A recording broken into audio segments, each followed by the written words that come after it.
Welcome to my backyard. It's 6 o'clock in the morning on Tuesday, the 28th of April. And it was chilly overnight. We've got a little dusting of snow on the ground, just in places that it maybe can get colder quicker, like on top of leaves. And I'm hearing two things. I'm hearing the dawn chorus, some birds singing in the morning, and I'm hearing a lot of traffic noise. And that's just par for the course. But for me, somebody who I'm finding that maybe I'm increasingly sensitive, or I'm increasingly appreciating my sensitivity to man-made noise. It's really hard in much of the eastern United States to get away from man-made noise. So here I've come in my backwoods to listen to the barred owl that was doing its "Who cooks for you? Who cooks for you all?" and the ree of morning call of the hermit thrush, and had American goldfinch and American robin, and all of that to my ears is being drowned out by human noise. And studies have actually found that human noise has an impact on birds. The closer they are to civilization, as kind of their territory, their habitat, the louder they develop their songs so that they can be heard over the din of our anthropogenic noise. What I really wanted to do was to be able to come out here and record some of the sounds of the early morning in a late April day. And it's going to be hard, unless we can get a lull in the traffic, it's going to be really hard to hear that. There's a red squirrel that's upset by something.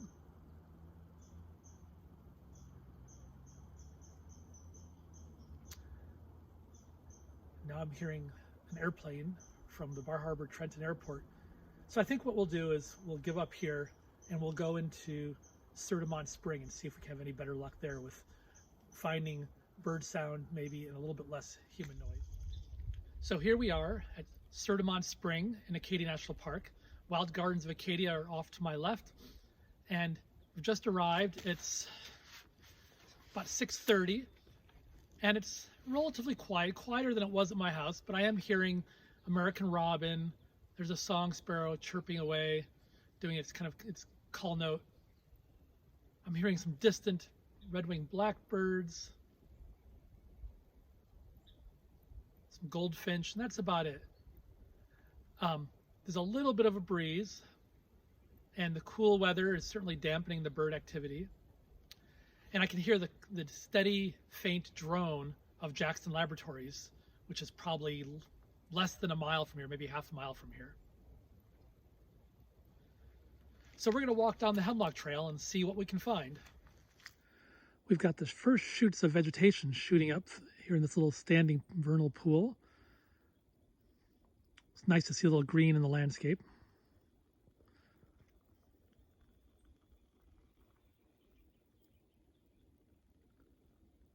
Just heard a ruby-crowned kinglet. And now we're looking out toward Great Meadow. And in not too long, we should be able to start finding bitterns out here, or at least hearing them, with their deep bass oonka-chunk.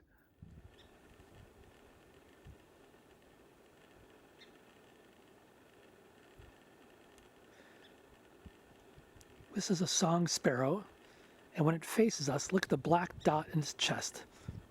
White underparts, pretty bold streaking on the sides and the chest that concentrate on a dark brown or black dot in the middle of its chest.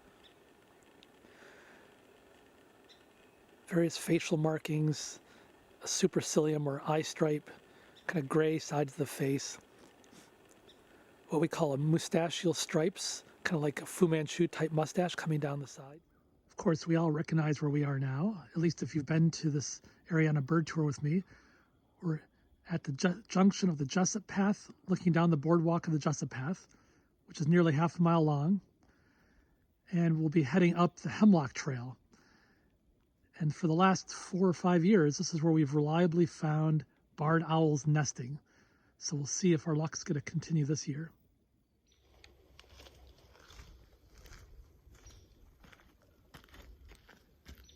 We're continuing our way down the Hemlock Trail. And just up here, you can see a large dead snag. You might not see the top of it.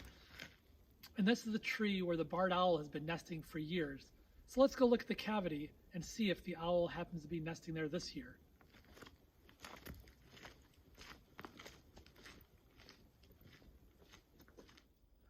That biggest dead tree there is where the barred owl has been nesting for years. In that cavity, that hole that's partway up, maybe halfway up, 20 feet or so above the ground. And indeed, I can see tail feathers sticking out. Let's take a closer look.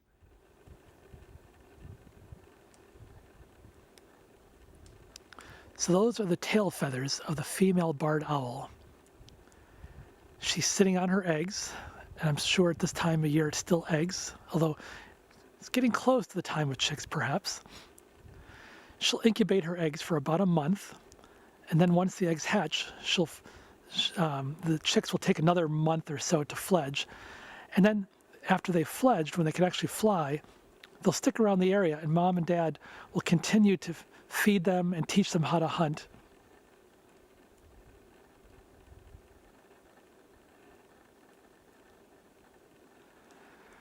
The mother does most of the incubation because she has a more developed brood patch, an area of her chest that has no feathers, so she can get skin contact directly on the eggs to keep the eggs warm. That dead snag there is the tree where the barred owl is nesting. As you can see, we're on the Hemlock Trail. And the male's got to be around somewhere, maybe just roosting, maybe hunting, but he is certainly around. I'm sure he knows that I'm here, even if we can't see him. We'll keep walking down the Hemlock Trail, and maybe we'll find the owl. I just noticed one of the big hemlocks of the Hemlock Trail has come down during one of the recent storms, most likely. That's sad. I love these beautiful big trees. And of course, the Hemlock Trail gets its name from the proliferation of hemlocks surrounding the trail.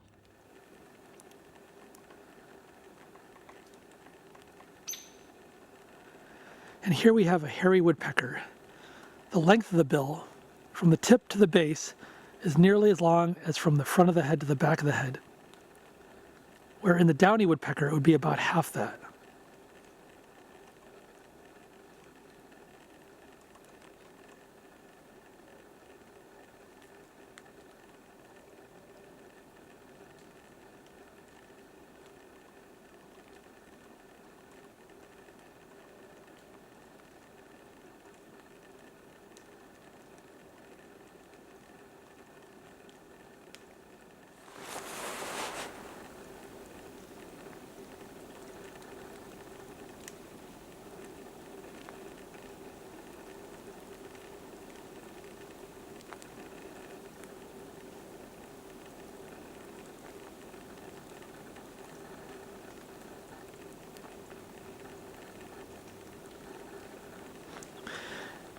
Do you see how long his tongue is? He'd pecked a hole, got to probably the tunnel of a wood-boring beetle of some sort, stuck his long tongue in, the tongue that wraps around behind his head and extends it out. It's kind of prehensile, so it can go into the tunnel, pulls out a beetle or something, and we saw that tongue coming out of the tip of his bill. We're just walking down the Hemlock Trail. It's a quiet day in terms of birds. Been seeing a few red squirrels, one gray squirrel, and not hearing much in the way of other wildlife, including birds.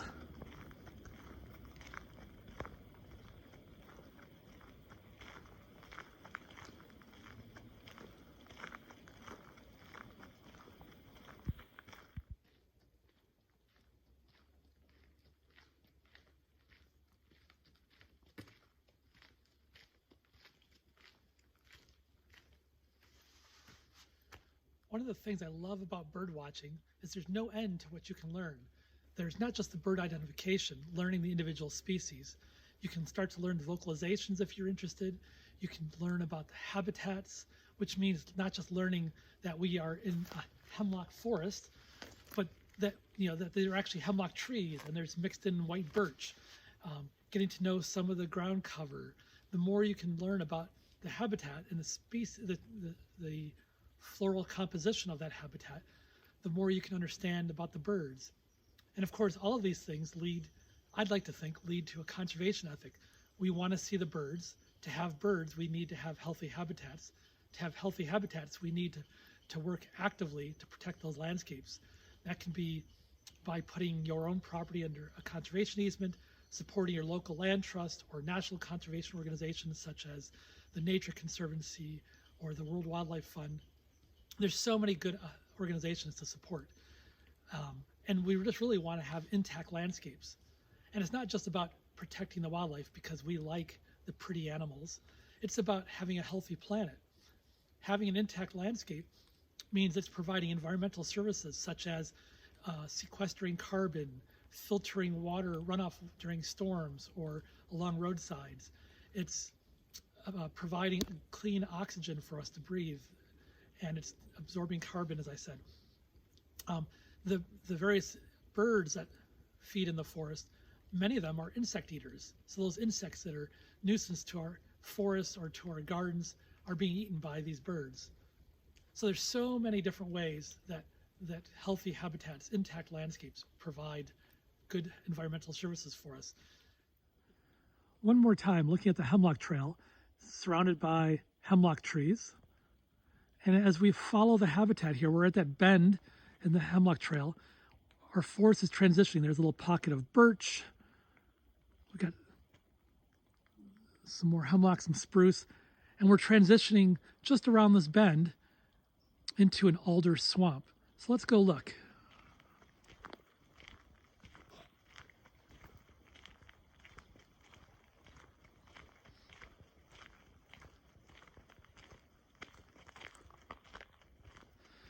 As we come around the bend, you can see those shorter, shrubbier, more tangled, gnarled trees. Those are alders. Right along the trail, looks like some red maples covered in lichen, but the smaller stuff, the very shrubby stuff. Oh, I just heard a pileated woodpecker. That shrubby stuff down there is all alder. Let's listen here.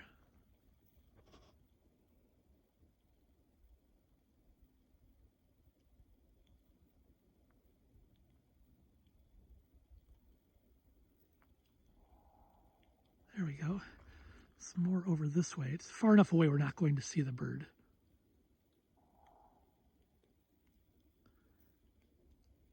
I think that's too rapid a drumming for a pileated.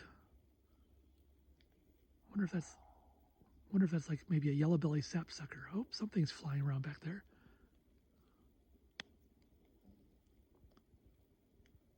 Just saw the merest split-second glimpse of something flying through the trees. I don't even know if you picked it up.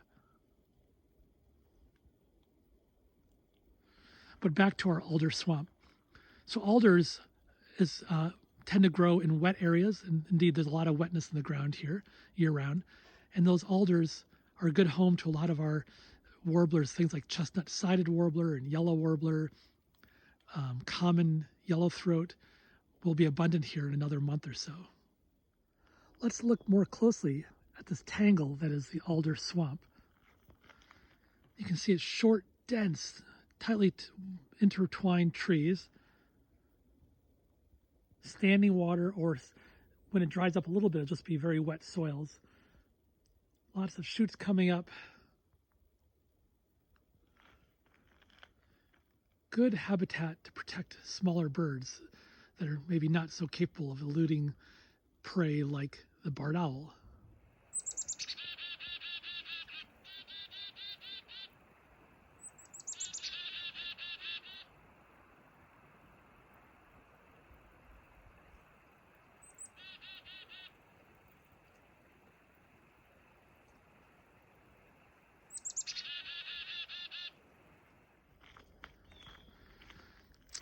We're at the next intersection.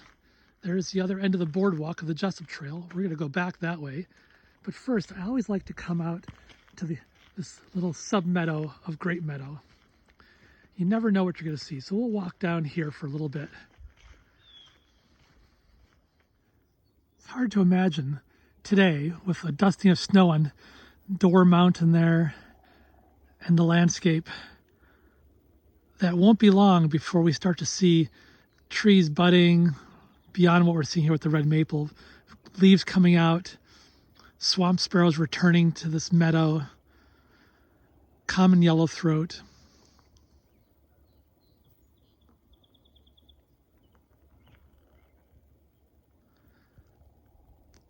And to have the sunrise dawn chorus be deafening with so many birds.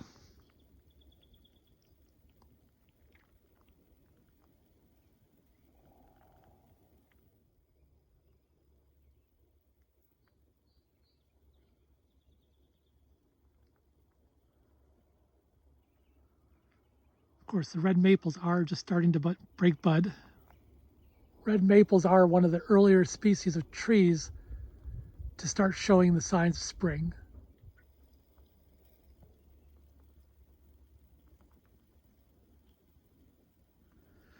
Well, we're winding down our morning at Sieur de Monts Spring. We're going to head down the boardwalk. And unless we see anything, we'll just call it quits. But let's just start walking down the boardwalk and see if there's anything left to see for us today.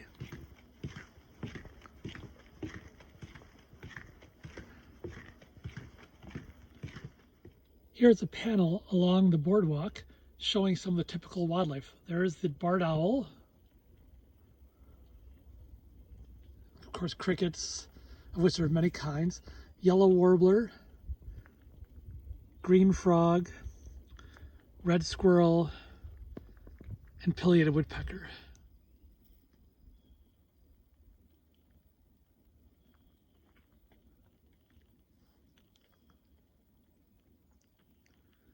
Another view of the wetland here. I always call this a red maple swamp. Red maples are the predominant tree in here. They're fairly water tolerant. There can be anywhere from 2 to 3 feet of standing water to almost dry ground, depending on the time of year. But of course, when you have a habitat, it's not always just that one uniform species. You can see white birch in here. There's a white pine back in there. I'm sure if we look carefully, we can find another 1 or 2 species of trees.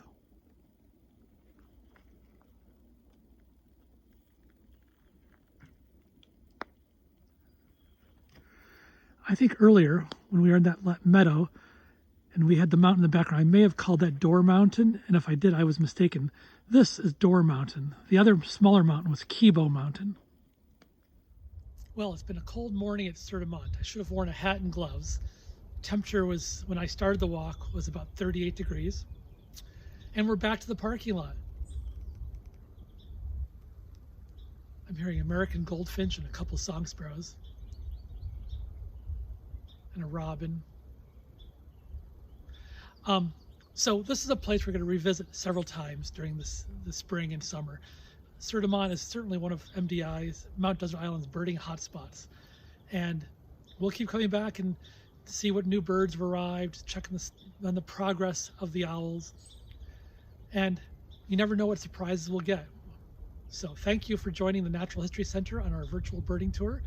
And I hope you'll come and follow us again. Have a great day.